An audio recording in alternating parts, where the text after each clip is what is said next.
Dari kecil, kita telah melakukan yang namanya belajar. Ya, dan orang yang pertama kali mengajarkan kita adalah kedua orang tua kita. Mereka lah yang mengajarkan kita berbicara, mengenal nama-nama di sekitar kita, dan lain sebagainya. Akan tetapi, seiring bertambahnya usia dan berjalannya waktu, kita melewati yang namanya TK, SD, bahkan SMP, dan seterusnya. Ataupun ada orang yang mengenal yang namanya pondok pesantren, yang mana di dalamnya kita berperan sebagai santri, dan ada juga orang yang berperan sebagai muallim kita, yaitu ustadz kita ataupun syekh kita. Di sanalah kita belajar banyak hal, dari hal yang biasa sampai luar biasa. Dari hal terkecil sampai hal terbesar di dunia ini. Sebelumnya perkenalkan, nama saya Muhammad Rifat Azaki dan sering kali dipanggil Rifat. Sekarang saya menimba ilmu di salah satu pondok pesantren di Jawa Barat, yaitu Pondok Pesantren Al-Musyahadah Rumah Cerdas Indonesia. Tujuan dan maksud saya membuat video ini adalah untuk memenuhi salah satu tugas, yaitu mereview kitab Adabul Alim Al-Muta'alim karangan Syekh Muhammad Hasyim Asy'ari. Di dalam kitab ini kita diajarkan banyak tentang bagaimana mengenal diri kita sebagai santri dan bagaimana cara kita mengenal diri kita sebagai guru. Kitab ini juga mengajarkan bagaimana cara kita, adab dan etika kita terhadap guru kita, dan bagaimana adab dan etika kita terhadap murid kita. Disitulah kita diajarkan yang namanya moralitas, etika, adab, dan sopan santun. Maka dari itu, alangkah baiknya kita mempelajari kitab ini dengan seksama. Etika pelajar terhadap dirinya sendiri ada 10 yang dijelaskan dalam kitab Adabul Alim Al-Muta'alim ini. Yang pertama, ayyutahhira qalbahu, harus mensucikan hatinya dari setiap sesuatu yang mempunyai unsur penipu, kotor, penuh rasa dendam, hasud, dan lain sebagainya. Hal itu dilakukan supaya seorang pelajar itu pantas untuk menerima ilmu, menghafalkannya, meninjau kedalaman maknanya, dan memahami makna yang tersirat dari setiap kalimat-kalimat dalam kitab tersebut. Yang kedua, harus memperbaiki niat dalam mencari ilmu, karena innama a'malu binniyat wa innama likulli imri'in ma nawa.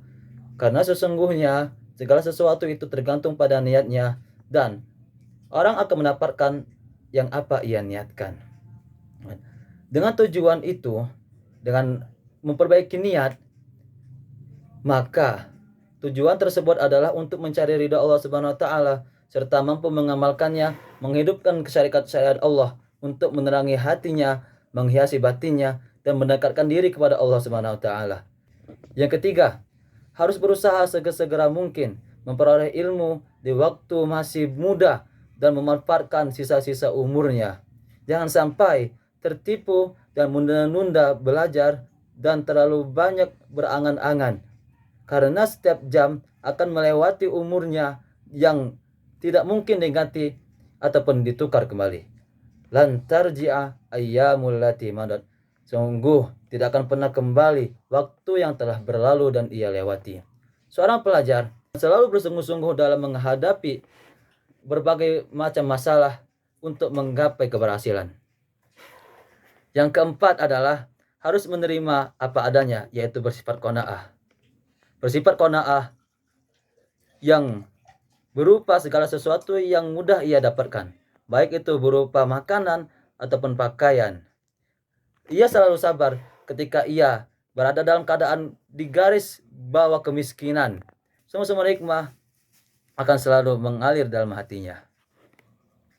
Yang kelima, harus bisa membagi seluruh waktu dan menggunakan setiap kesempatan dari umur-umurnya. Karena waktu itu adalah emas. Maka dalam kitab ini dijelaskan waktu-waktu yang ideal, yang baik digunakan oleh para pelajar. Waktu sahur digunakan untuk menghafal, waktu pagi digunakan untuk membahas pelajaran, waktu tengah hari ataupun siang hari digunakan untuk menulis, waktu malam digunakan untuk meninjau ulang ataupun memurajaah pelajaran yang ia telah pelajari. Sedangkan dalam kitab ini, tempat yang baik digunakan untuk menghafal adalah di dalam kamar dan setiap tempat yang jauh dari perkara yang bisa membuatnya lupa. Yang keenam, harus mempersedikit makan dan minum, karena apabila perut dalam keadaan kenyang, maka akan menghalangi semangat ibadah dan badan menjadi berat. Salah satu faedah mempersedikit makanan adalah badan menjadi sehat dan mencegah penyakit datang terhadap tubuh kita. Karena penyebab hinggapnya penyakit adalah terlalu banyak makan dan minum, sebagaimana yang telah dikatakan dalam sebuah syair, sesungguhnya penyakit yang kau saksikan itu kebanyakan timbul dari makanan dan minuman yang engkau masukkan ke dalam perutmu. Ketujuh, harus mengambil tindakan terhadap dirinya sendiri dan selalu bersifat wara', menjaga diri dari perbuatan yang bisa merusak harga dirinya, serta berhati-hati dalam setiap keadaan, memperhatikan kehalalan makanannya, baik itu berupa makanan, minuman, pakaian, dan tempat tinggal, dan setiap sesuatu yang ia butuhkan, agar hatinya terang dan pantas untuk menerima ilmu. Yang kedelapan adalah harus mempersedikit makan, yang merupakan salah satu sebab tumpulnya otak.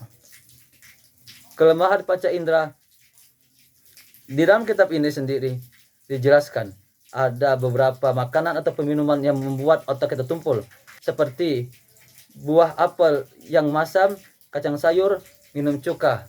Begitu juga makanan yang menimbulkan banyak dahak yang dapat mempertumpul akal pikiran dan memperberat badan, seperti terlalu banyak minum susu, makan ikan, dan yang lain sebagainya. Yang kesembilan adalah harus berusaha untuk mengurangi tidur selama tidak menimbulkan bahaya pada tubuh dan akal pikirannya. Jam tidur tidak boleh melebihi dari 8 jam dalam sehari semalam, dan itu sepertiga dari waktu satu hari. Jika keadaannya memungkinkan untuk beristirahat kurang dari sepertiga waktu dalam sehari tersebut, maka ia dipersilakan untuk melakukannya.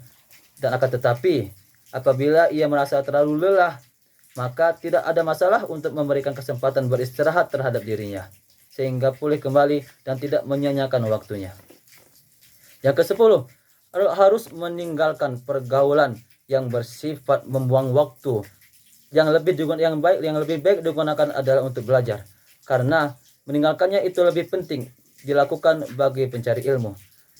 Bahaya dari pergaulan adalah menyia-nyiakan umur, menyia-nyiakan waktu tanpa ada guna sedikit pun, dan berakibat hilangnya agama. Apabila bergaul yang tidak baik akhlaknya, jika ia membutuhkan orang yang bisa menemaninya, maka orang itu harus saleh, kuat agamanya, dan bersifat khauf kepada Allah Subhanahu wa taala. Bersih hatinya, banyak berbuat kebaikan, sedikit berbuat kejelekannya. Memiliki harga diri yang baik, sedikit perselisihannya. Jika ia lupa, maka temannya mengingatkan, dan bila ia ingat, maka berarti temannya telah menolongnya. Itulah sedikit penjelasan ataupun sedikit review tentang bab kedua, fi adabil muta'allim fi nafsihi, di kitab Adabul Alim Al-Muta'allim karangan Syekh Muhammad Hashim Asy'ari. Sekian yang saya bisa sampaikan, kurang lebihnya mohon maaf, karena kesalahan itu datang dari saya sendiri dan kebenaran itu datang dari Allah Subhanahu wa taala. Hafakanallahu wa iyyakum. Wassalamualaikum warahmatullahi wabarakatuh.